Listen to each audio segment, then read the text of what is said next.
कमरान भैया जिंदाबाद जिंदाबाद जिंदाबाद। बेवफा रिकॉर्डिंग स्टूडियो नवादा।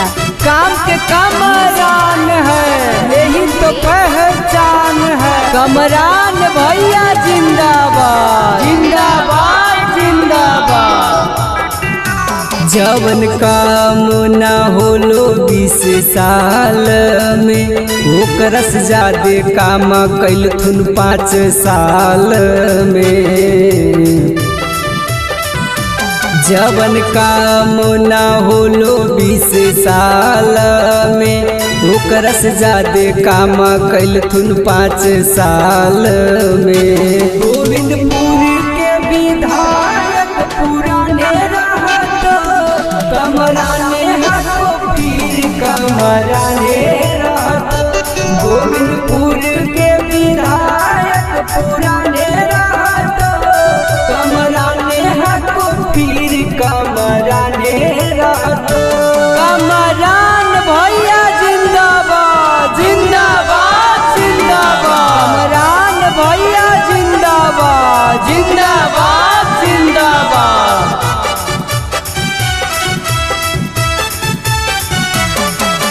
आपका नेता कैसा हो, कमरान भैया जैसा हो। जात पात नहीं पूरा जमात है, हिंदू मुस्लिम भाई सब साथ है। जात पात नहीं पूरा जमात है, हिंदू मुस्लिम भाई सब साथ है। बूढ़ा बुजुर्ग के संग नौजवान रहत, कमराने हाथों पीर कमराने रहत। गोविंदपुर के विधायक पुराने रहत, कमराने हाथों पीर कमराने रहत।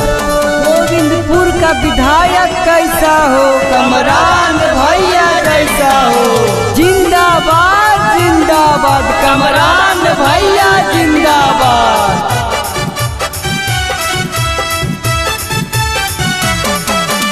आपका विधायक कैसा हो, कमरान भैया जैसा हो। माता बहिन के मिलत आशीर्वाद है, कमरान भैया के फिर से जिंदाबाद है।